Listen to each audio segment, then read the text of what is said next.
Good morning. How are you? All right, yourself? I am well. I am well. One of these pastors that I listen to on, they have a prayer call. She always say, "I'm fair for a square. I'm fair for a square." It But I'm well. How's your week? was good. Hmm. Happy belated CDI uh week. I think last week was Clinical Documentation Integrity Week. So happy belated CDI week. Oh, look, that might only be for RNs. Nobody else know about it. Nobody else. Nobody else is included. I ain't gonna rain on their parade. I'll let them have it. Because who Glory else to knew, right? glory to God. Oh my God, today.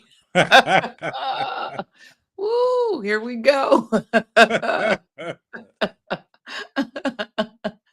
Oh my goodness. But other than that, everything was okay. Yeah. Yes, Cool, yes. cool. All right.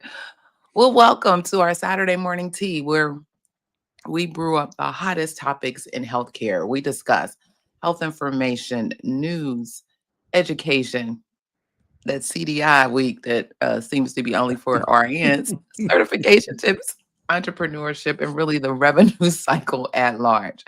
So as you come in, don't forget to hit the thumbs up or like button. I'm Clarice Warner, the girl with the pearls, the founder and senior education director of the Professional Reimbursement Network, LLC, where coding education is key. PRN is a healthcare compliance consultancy located in Cincinnati, Ohio, that specializes in revenue cycle and regulatory compliance and education. Now, let me ask you, do you know what it takes to be a certified, marketable medical coder? Do you? Well, before I introduce my co host, let me share with you information on a free, yes, free email course on the 5 steps to become a certified, marketable medical coder. Are you interested in medical coding, but not sure where to start and scared of wasting time and resources? Let me help you with the right steps to become a certified, marketable medical coder. Learn more at bit.ly/5stepscoder. Hey, y'all caught me with my pants down. How about that? If you are interested, if you're interested in getting more information about the 5 steps to become a certified marketable medical coder, well, check the video description for the link. All right, all right. So joining me today is my partner in success, my co-host, Mr. Jesse, the registered trademark. Put some respect on his name, the coding nurse. So introduce yourself and tell the folks all about you. Good morning, everybody. My name is Jesse. I live in Philadelphia. I've been in healthcare for a very long time. In 2014, I left the bedside and transitioned into risk adjustment. During the pandemic in 2020, I created a company, the Coding Nurse LLC, where I help nurses and other people with a clinical background who are interested in leaving the bedside transition into the wonderful world of HIM. And how's that going? It's coming along. So I know you primarily focus on nursing, but if there are other clinical professionals that may be interested in that transition, can they come to you as well? As long as they have a clinical background, absolutely. And I Okay. only stress the clinical background because I don't teach the fundamental courses like medical terminology, anatomy, Mhm, physiology, those type of things. mhm. Okay. So anybody with a clinical background would have that. Yes, they would already come well prepared and equipped to just jump right in. I understand. All right. Well, before we jump in, let me remind you that you can join in and add to the conversation. Don't be shy. Don't be shy. Your opinion matters and is welcomed here. So, friends, use the chat. And if you have a question, please type Q first so we know it is a question and we don't miss it. Even though, as I'm looking through my whole display here, they have some new things that can help us identify some questions. So, we'll see how that works. But I told you every week that I come on here, there's something new. I feel like, really? These folks work out hard for their money. Hard. Gotta give it to them. Okay. Let's see. Let's see. Good morning, Tanika. Good Good morning. morning. Morning. Okay. So, for those who are just joining us or watching the replay, today we are talking, I guess, and asking AI, is it making us dumber? Are we in a critical thinking crisis? Well, what if I told you that the smarter our AI tools become, the less we're actually thinking? And in healthcare, where a single coding error can cost thousands in denied claims, this trend could be devastating to y'all's bottom line. So today we're uncovering research that will change how you view AI in healthcare forever. But first, our church announced, yes, it came on time. Wait a minute. Oh, you got both of them. See, I don't have the second one. Yeah, I Yay. got both of I them. done Yeah. cracked it Look, open. Look, put my name on you know it's mine when I put my name here. So I done put my name here and then cracked open. Yes, yes. Like I said, look, I've been immersed in this AI stuff. Go ahead. I'm look. sorry. Thanks to you and your sharing of a coupon code, I got both of them. Yeah, I'm gonna get the other one too. And I've been out to his website. Have you gone out to his website? No. Sir, I'll share that in the meeting after the meeting. You Okay. can go out to his website. He got all kinds of stuff out there. And he has some additional teachings. And like I said, he was one of the presenters at the sessions, the AI session that I went to. So he was good. And it was a real laid back, just let me show you how to do this. Boom, pop up on the screen, put this in, do this, do my type of carrying on. So yes, it was all good. But we'll talk more about that at the meeting after the meeting. You won't want to Okay. miss. Okay. But first, let's take a look at our church announcements, shall we? Shall we? Shall we? Hey, hey, hey, hey. Mm, mm, mm, mm. Hey, like just marching on in. Hmm. Yes, yes. Mm, mm.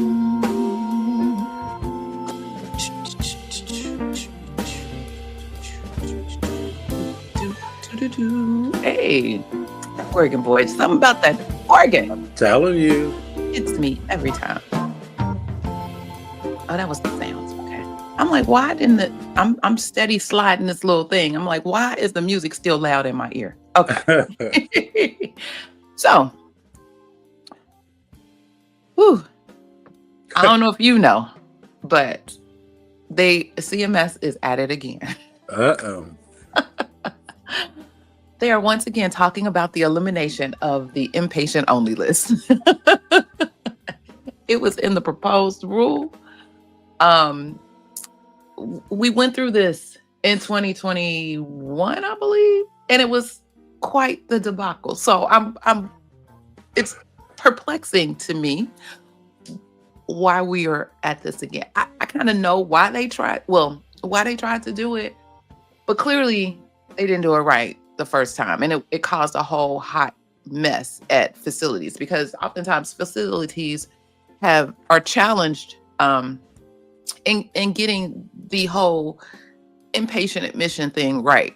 Anyway, is this a truly an inpatient stay? Is this observation? Da da da da da. Now add to it the elimination of the inpatient only list, and the inpatient only list is the list of procedures that um, technically can only happen in a hospital. So when the patient is being admitted and they are uh, going to have one of those particular procedures, there's really no question on is this an inpatient admission.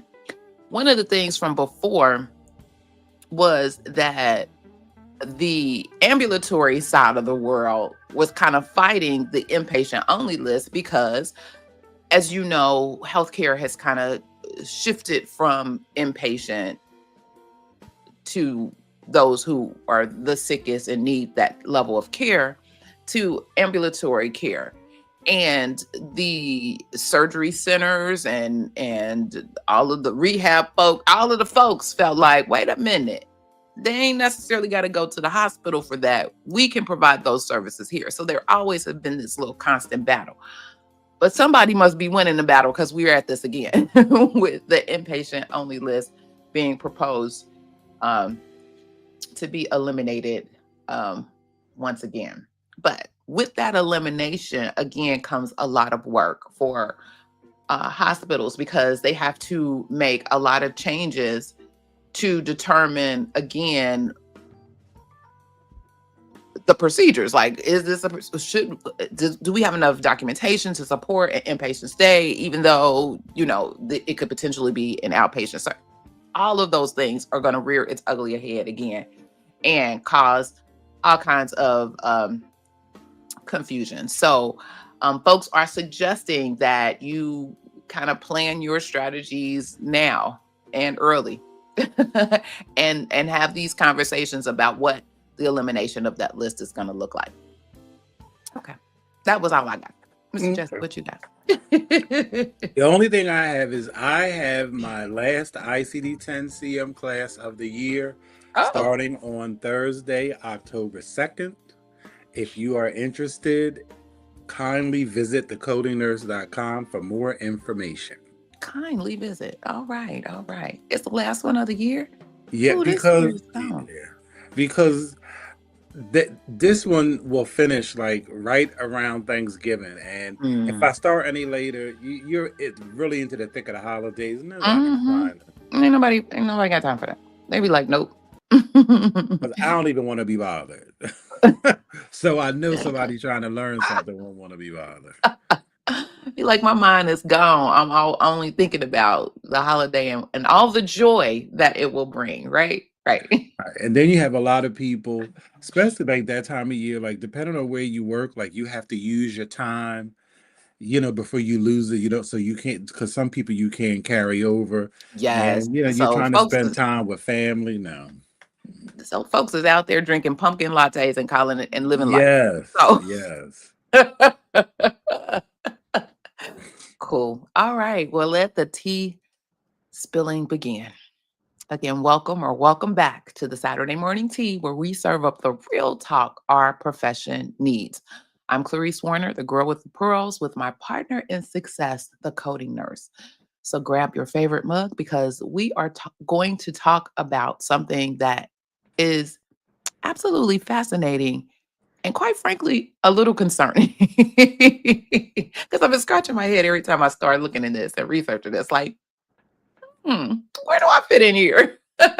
So, sometimes I think about how healthcare could all be so simple. And if we just understood the fundamentals, but then technology comes along and, well, as usual, it complicates things in ways we never expected. So today we're talking about artificial intelligence and something researchers are calling a quote, critical thinking crisis, end quote. Now, before you roll your eyes and think, oh my God, Clarice, here we are with another AI doom and gloom story. It's really not. Stick with me. Stick with me. This isn't about robots taking our jobs. This is about something much more subtle and potentially more dangerous. How AI might be making us, the humans, think less, not more. It's scary, right? So today's topic, again, AI is making us dumber. Critical thinking crisis. Mr. Jesse, jump in however, whenever, um, wherever you want to. All righty. Now, let me paint you a picture. Researchers at Microsoft and Carnegie Mellon University recently published some eye opening findings about how AI affects critical thinking. They studied 319 knowledge workers.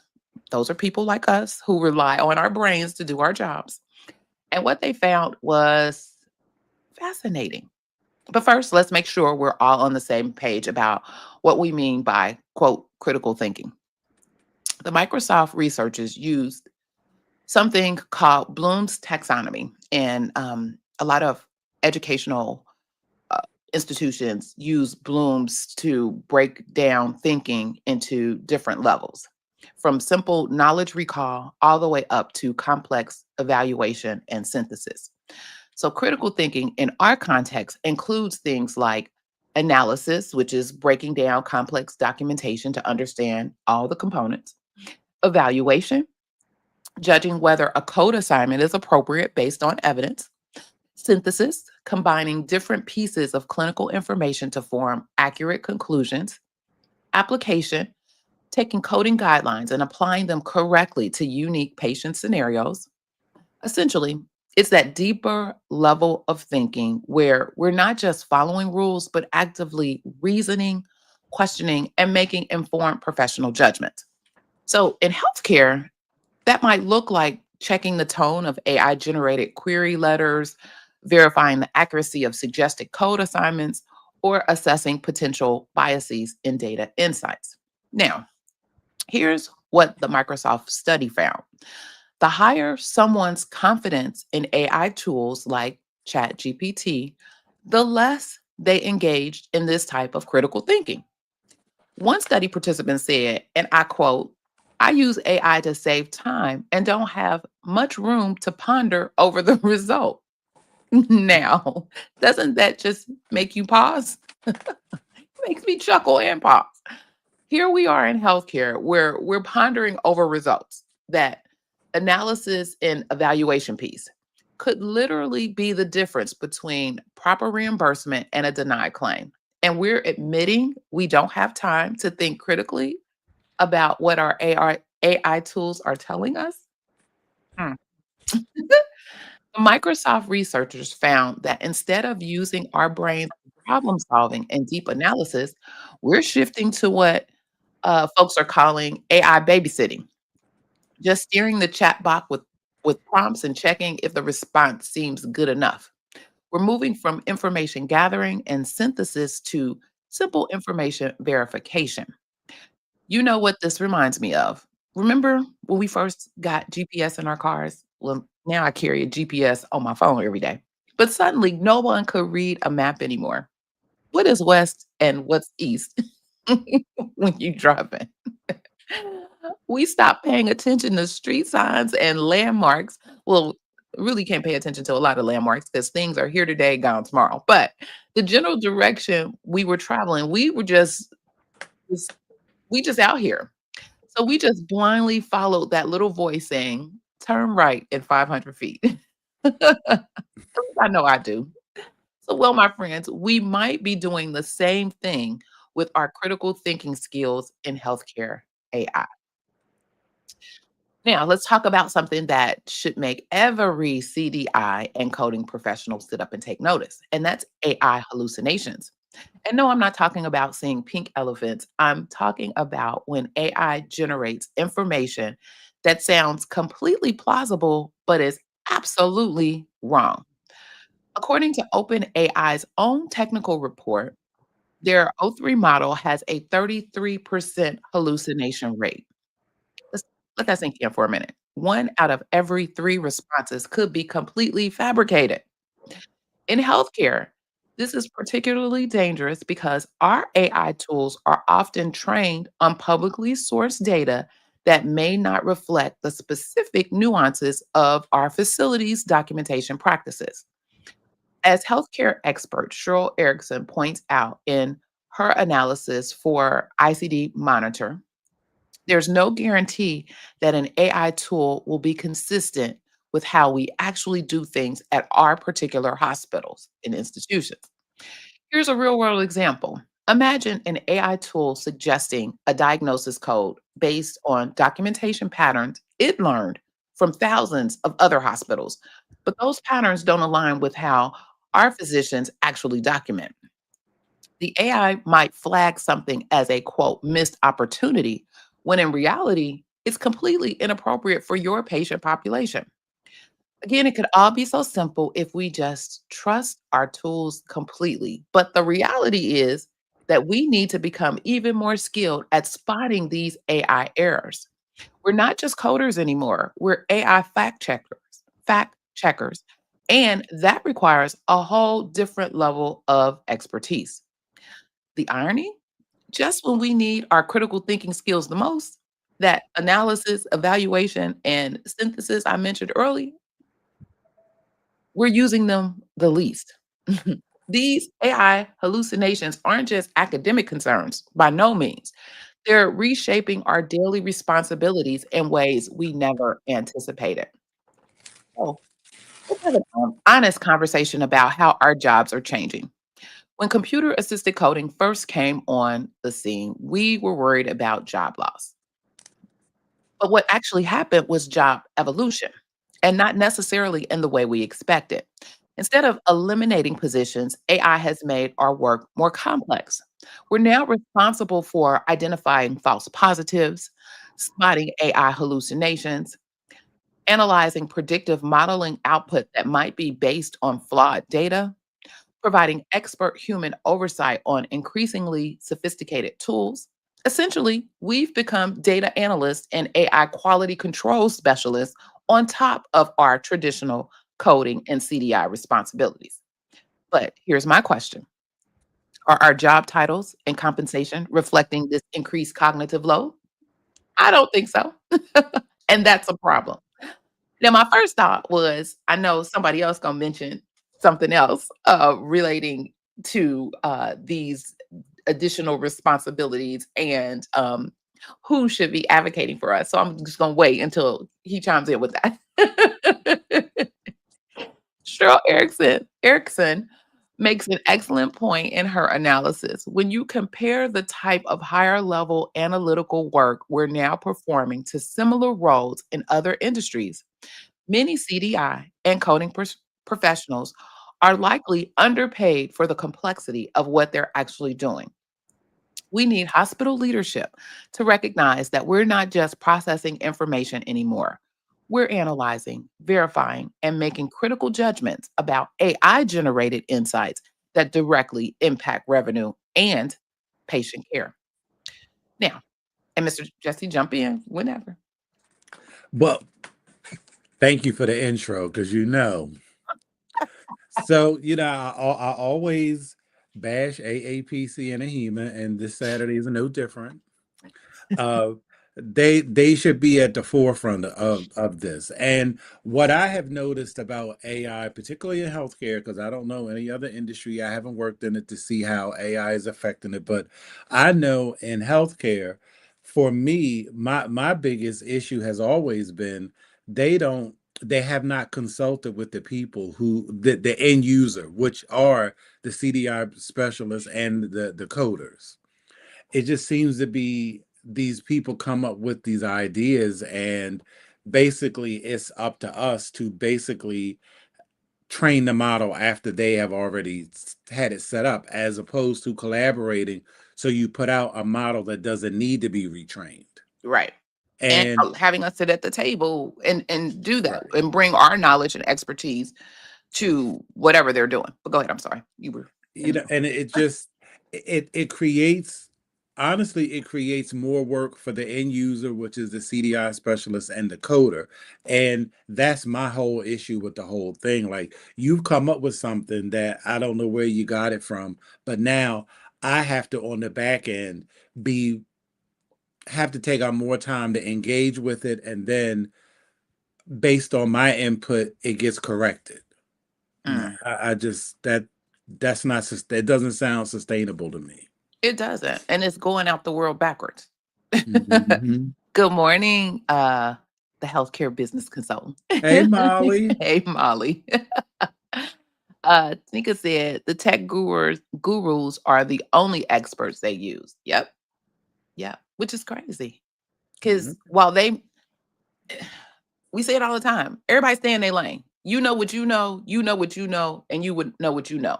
Now let's sit together, bring that expertise to the table, and let's combine and collaborate on the end product. But nobody wants to do that. It's like, oh, I want to be the smartest person in the room, and I can tell you what you're supposed to do and what you're supposed to do, and you don't know what we know. You're not the expert in our area. Interesting. Okay.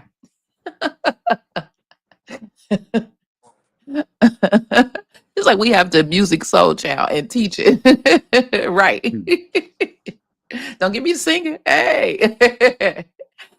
Now, I'm go ahead. Go ahead. I'm sorry. because that's what we're doing Hmm. on the back end. Hmm. Honestly, we're the ones re-engineering the system Hmm. and Hmm. not getting credit for it and not being paid for it. And you're training it. You're like the guinea pigs, kind of using it to see what it does. But in your usage of it, you're also training it and making it quote unquote better. But to your point, without getting recognition and or compensation. And then, but the insidious part to me is how they sell it to us, like, oh, it's going to just make your job easier. And it hasn't. Like, anybody that has had to deal with computer assisted codes knows that it does not make it easier. You go ahead. You just have to think differently. You have to, Right. yes, I mean, because yeah. I look at that whole row of code, like, to me, like, how can you make my life easier when you have an active cancer code and a history of cancer code in the same column? How? How is that making my life easier? She's like, yes, cleaning up the mistakes, which is time consuming. Yes. Time consuming is the whole thing. Okay, now let's talk about something that should concern all of us. What's happening in our educational systems? So MIT researchers led by Natalia, sorry, Kozmina. I know I butchered that, but studied college students writing essays with AI assistance, and the results were troubling. Students who rely heavily on AI tools showed lower memory recall, more homogeneous writing within topics, less ownership of their work. Over 15% felt that they had no or partial ownership of essays they just written. Difficulty quoting from essays they just written just minutes earlier. She described it as a quote, rather dire picture, end quote. And so, why should we care about this in healthcare? Well, because these students are our future colleagues. If they're graduating without strong critical thinking skills, what happens when they enter our field where accuracy is paramount? A separate study published in December found what researchers called metacognitive laziness among students using ChatGPT. Essentially, people are offloading their higher level thinking to AI tools. And so instead of goal setting, self-evaluation and deep analysis, they're just accepting AI output at face value.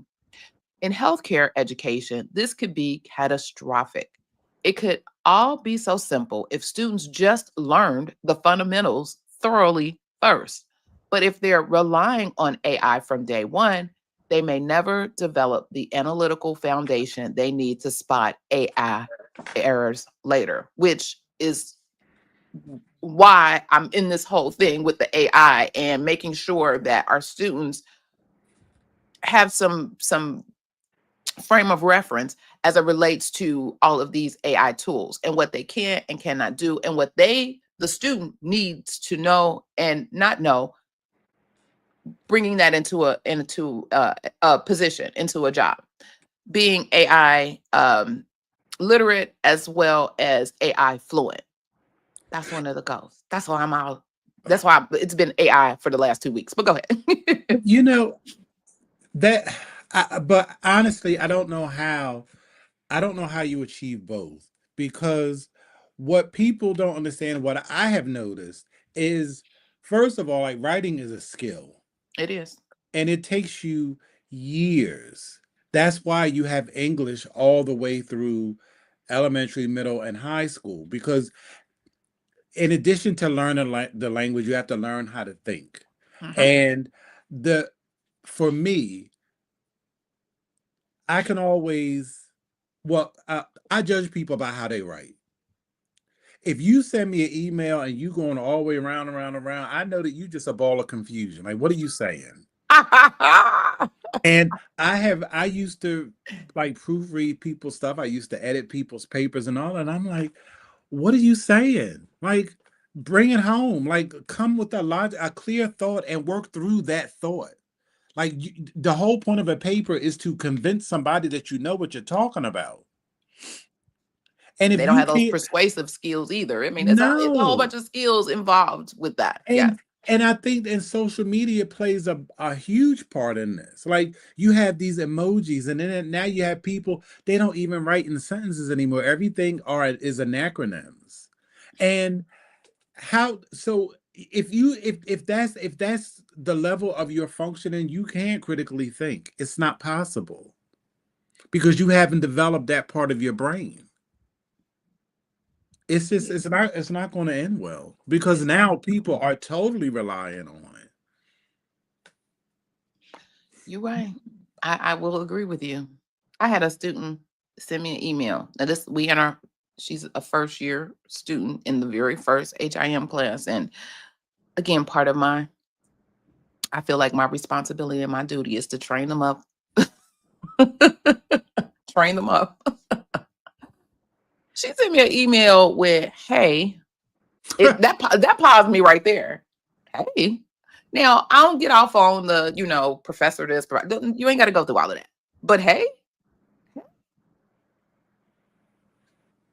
and then I could not understand anything that she was trying to say. The punctuation was off, run on sentence, the It didn't grammar have was bad. punctuation. It had a couple periods here and there, but they didn't make sense for where they were placed. It was just, I said, first of all, good morning. Unfortunately, I don't even know how to help you because I cannot understand what it is that you're sending me. Please clarify all of this and resend. Thank you. Have a great day. Like we're not doing this. This we're not gonna do. I mean, the entire email is one long run-on sentence. Like, because I know, like when I read, even on social media, when I read in people's comments, it takes me because I have to like, okay, well, wait a minute. This is what you okay. So I have to in my mind put in punctuation so to Break it read it to make down, right? sense. And I that's mean, why, even when that's why they said, or they when and they being people in general, having text message conversations, you shouldn't, because you can't there's no comma to pause for me to understand, like, well, are you saying this or are you saying that? The words are there, but what actually are you saying? right. Pick up the phone, let's have a conversation at that point, because if it gets to that point, I'm like, wait a minute, because I can be a little fly and I may say something, so I'm like, nah, let me make sure I understand. Let me understand what it is that you're actually saying before I say something else. Oh my goodness. Yeah. But I feel like while this is all great and wonderful research and knowledge, and I know it takes a little time to come up with the conclusions and all of, going through all of the data for the research, we're a little late. We're a little late. Folks been writing like this forever. You got these people who this is how they've only ever written.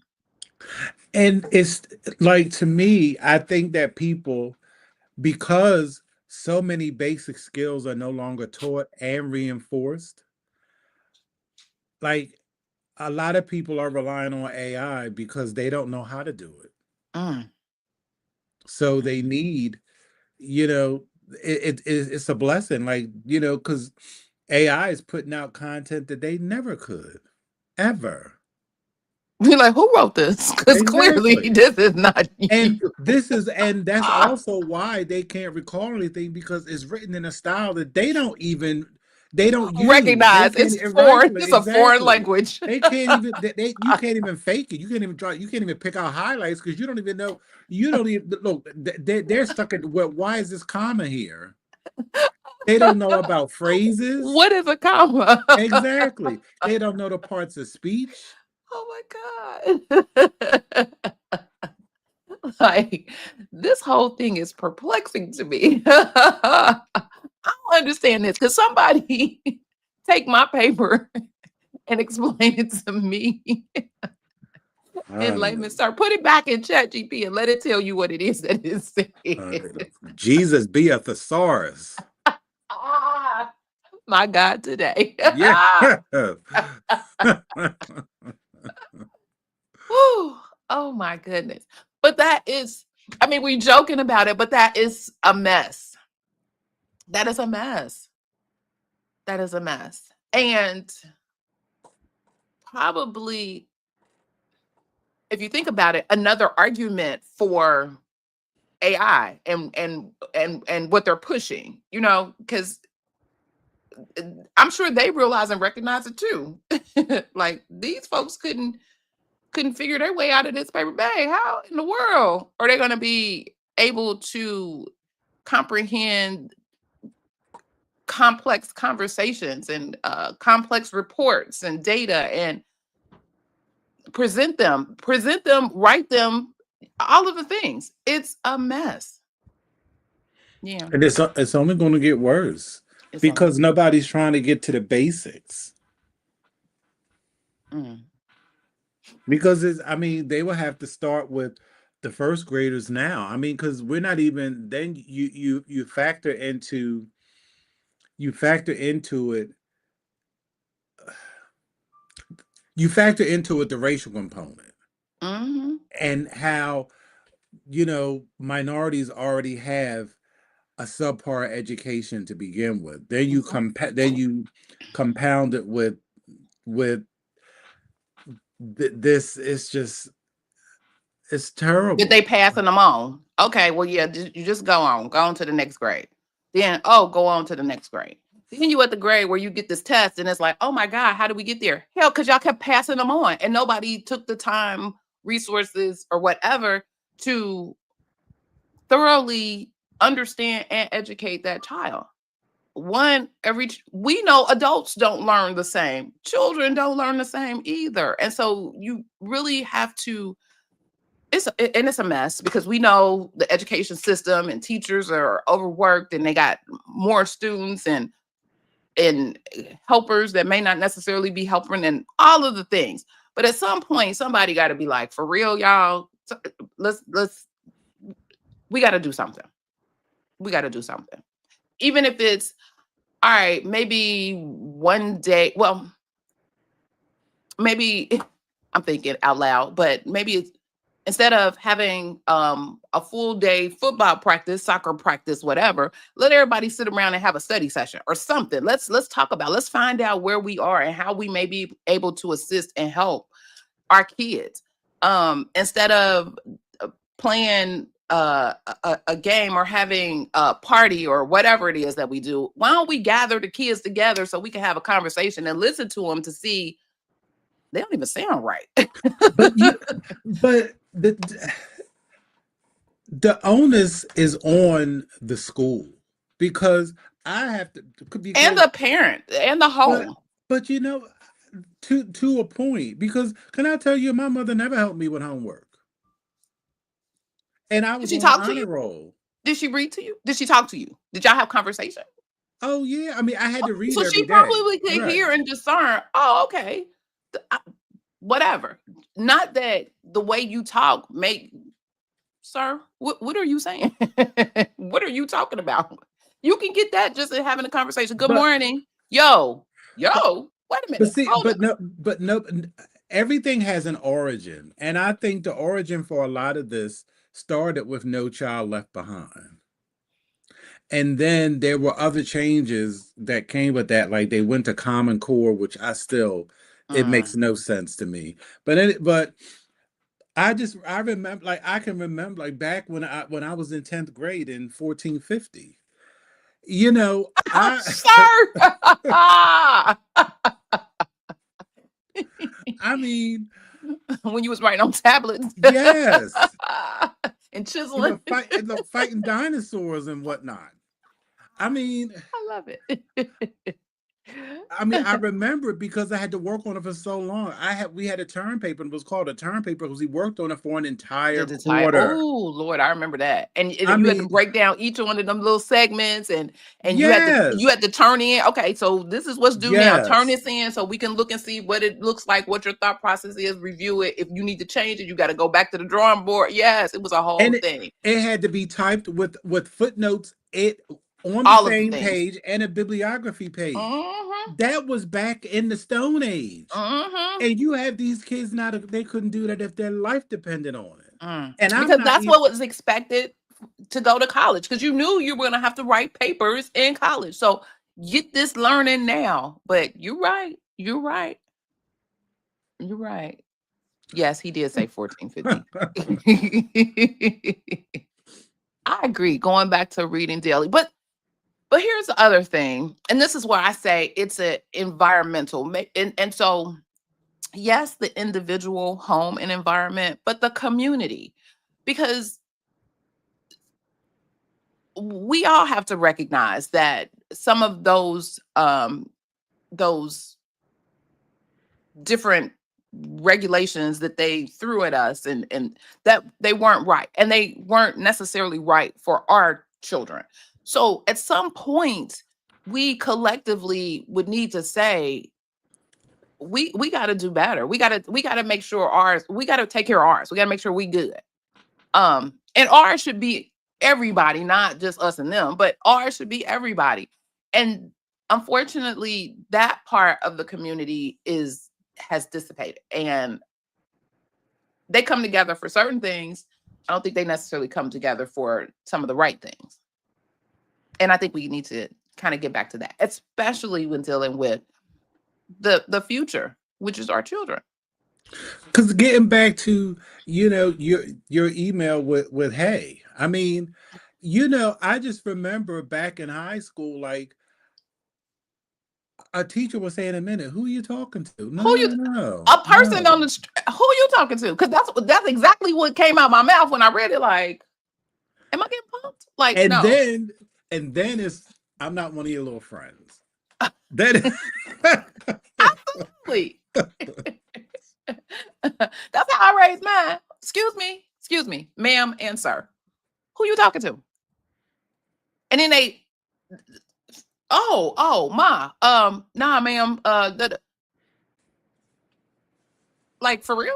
We're not gonna do this today. No. So again, I think that's it. Uh, Are these children being parented? I always go back to that. Um, the community has some sort of buy-in. They are a stakeholder in this. And then of course, education system stakeholder. But at the end of the day, we all going it's gonna impact all of us because we gonna be in them hospitals. We gonna be the ones that where did the bill come from? Well, why is this on here? Well, I didn't do this, they didn't do this, and we did what is this? but Or you, we're the one, the managers or supervisors or directors over these departments, and it's what? Who hired but you? but I've told like the whole entire education system in this country, from doctorate to pre-K, needs to be redone. It's totally out of order. I mean, run amok, led astray. It is often, and I've told you, even in nursing, like what me and one of my friends talk about it all the time. I was in the hospital when I had my kidney stone for 5 days. Not one nurse did a head to toe assessment on me. Mm, Not one. mm. I mean, nobody took manual because everything is electronic now. Nobody took manual vital signs. They didn't. The only people who listened to my lungs was my doctor. Mm. When you are a nurse, you're supposed to do, when you first get your patient assignment, you're supposed to do a head to toe assessment on everybody that you're assigned to. How can you notice any changes? And what's going on? You the frontline person that helps You are direct that care. you not because there are some signs are there before a problem happens. Like before somebody has a fever of 103, oh, you feel warm. Let me take your temperature. Not relying on some machine and then somebody maybe telling you, maybe not telling you. Oh, hell, look at you. Look at your eyes. Exactly. But it Oh my God. Yeah. But yet and still, but you have these people. This is why, like, but then you everybody's walking around with a BSN. Like you had to have a BSN to work at a hospital, but you can't do a head to toe assessment. Mm, mm. Seriously, like my I had to they had to do a specimen. The nurse didn't even know. First of all, I'm like, well, you have to put a hat in the commode. Then I was like, oh, let me get one. Then put it in wrong. That's basic. Yeah. You got to go back to the basics. We've talked about that a lot. Oh Lord. That's a lot. So Look, this is a people balloon more bigger than I than where I was exactly. going, but this is So a lot. so AI in the hands of those people is lethal. Hmm. You are absolutely correct. You are absolutely correct. Uh, wow. Ooh. Okay. Mm-mm-mm. All right. Well, I want to hear from y'all. Let's pause here and think about this together because, again, your experiences matter tremendously. So, have you noticed your own critical skills changing since implementing AI tools in your daily work? And I'll be a whole buck. I do catch myself sometimes kind of saying, "Oh, okay, this kind of on the surface looks okay. I don't have but so many minutes. Let me, do a cursory review and move on." Again, it's something that is coming, more frequently than it should. And it's subtle, but it's real.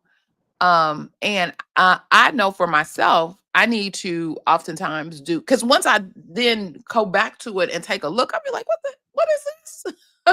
This I know this is not right. What is this?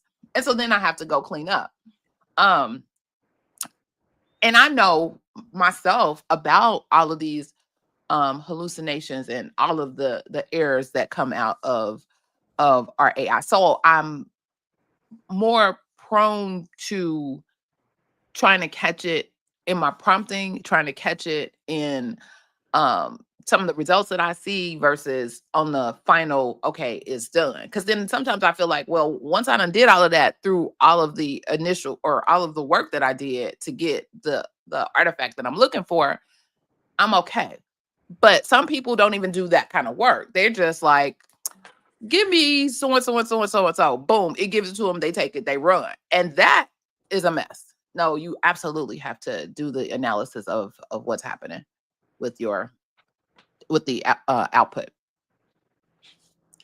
Second question: if AI hallucinations can cost our organizations revenue through increased denials, how should we balance efficiency gains with quality oversight? So, I think this is the $1 million question. Leadership wants productivity, but productivity without accuracy is just expensive, busy work. Here's my biggest concern. Should we be restructuring job descriptions and compensation to reflect the increased analytical demands we're placing on our CDI and coding professionals? Again, I think the answer is absolutely yes, but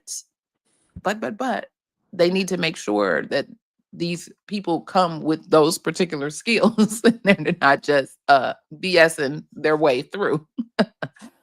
Um, so for the majority of us, we're not just data entry clerks. We're analytical experts providing critical oversight on sophisticated AI systems. And our value to the organization has increased dramatically, and our compensation should reflect that. But also, you need to be able to show that you have those particular skills so that you can get that particular recommendation um, and representation um, and compensation to reflect that. Mhm, mhm. All right. Well, think about those things and drop your thoughts in the comments. You can put them in the comments In the chat. You can put them in the YouTube comments. You can put them in the Facebook comments. You can put them in the LinkedIn comments. You can put them in all the comments. Or you can send me an email. I do read them. Um, and of course, your insights help us shape our community conversations. So, what do we do with all this information? And how do we protect our critical thinking skills while still leveraging the benefits of AI? Well, again, first we need to recognize that this is a real issue. Again, research from Microsoft, MIT, IBM, and other institutions is showing the same pattern. Increased AI confidence correlates with decreased critical thinking, and acknowledging this is the first step. Second, we need to be intentional about maintaining our analytical skills. Don't just accept the AI output, question it. Ask yourself, does this make sense in the context of our facility? And what might the AI be missing? And then there nuances in this particular case that require human judgment. Third, we need to advocate for proper training and support. Organizations implementing AI tools should also be investing in critical thinking skill development for their staff. Fourth, and this is crucial, we need to push back on purely productivity focused metrics. Quality must remain the priority. As I always say, low quality leads to revenue leakage through increased denials. Speed without accuracy is just expensive inefficiency. And finally, we need to trust ourselves. When we disagree with AI output, we shouldn't automatically assume the AI is right. We're the professionals here. We have years of experience, nuanced understanding of our specific environments, and contextual knowledge that AI simply cannot replicate. So, who is actually the expert? Hmm? Okay.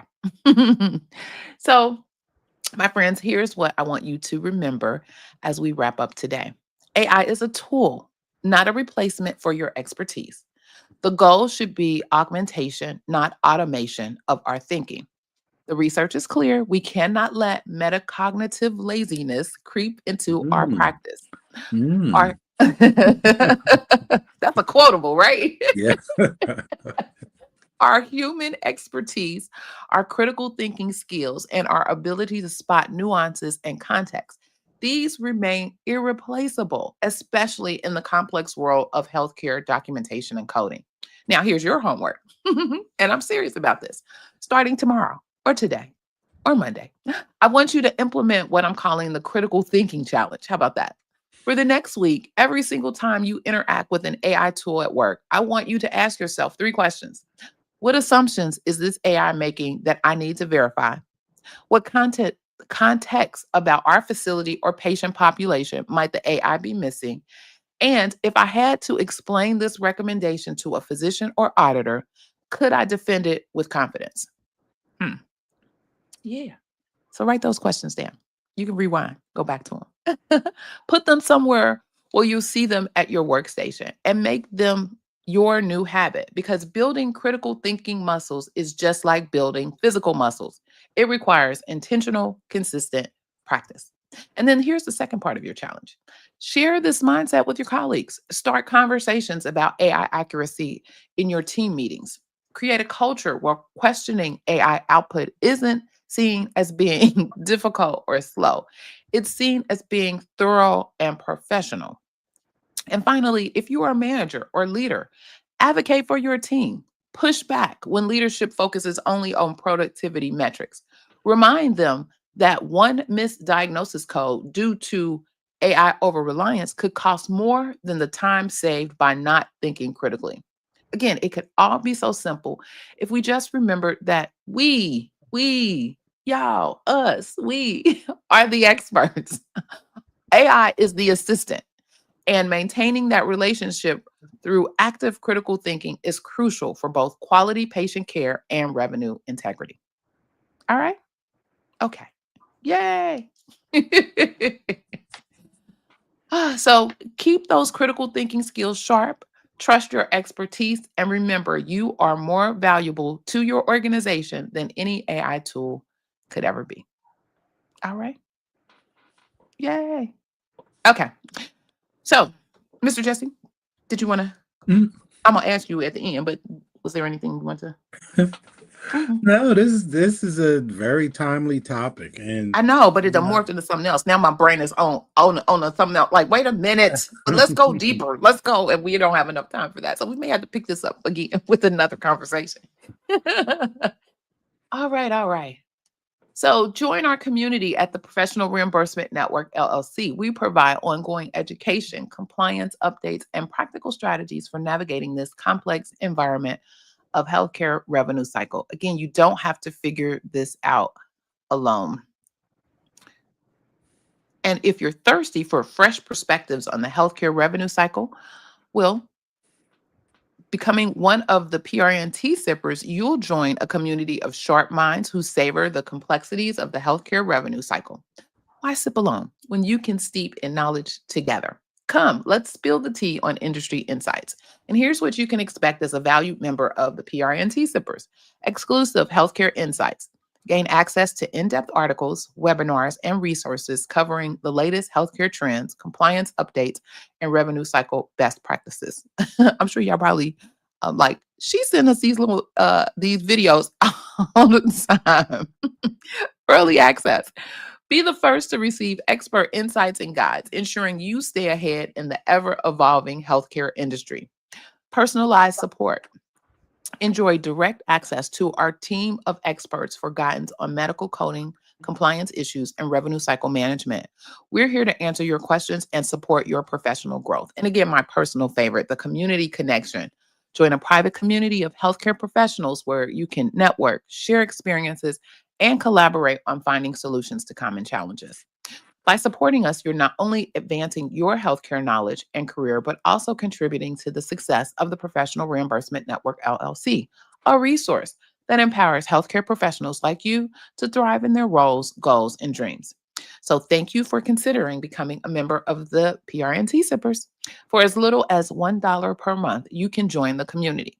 Check out the link in the description of the video. Your support means the world to us, and we look forward to helping you excel in the world of health information and healthcare revenue cycle. Yes. All righty. So, for our Saturday morning tea family, thank you again for spending your Saturday morning with us. I know your time is precious. Most folks be like, it is Saturday morning. And we don't take it lightly that you chose to spend it here with us. Um, Again, at the Saturday Morning Tea, we're all about building a community of savvy, informed, marketable healthcare professionals. So, like, share, subscribe, and comment, and let's grow this community together. Mr. Jesse, do you have any closing thoughts? it was another great show, very timely topic, and it won't be the last discussion. I You know it enjoyed won't, it. right? Keep in mind, with the right knowledge and approach, revenue cycle management really can be simple. Now, tune in next week as we'll be discussing another hot healthcare informational topic that you won't want to miss. See you PRNT sippers at 10:15. Um, this is Clarice Warner, the girl with the pearls. Oh, great topic. Thank you. Put your teeth. I didn't say put your teeth cups in the chat, did I? But she did. Good luck. Good luck. All right. This is Clarice Warner, the girl with the pearls, reminding you that in healthcare, knowledge isn't just power, it's protection. And remember, be safe, be kind, and don't wish for it, work for it. Until next time, take care. See you on the other side. Yay.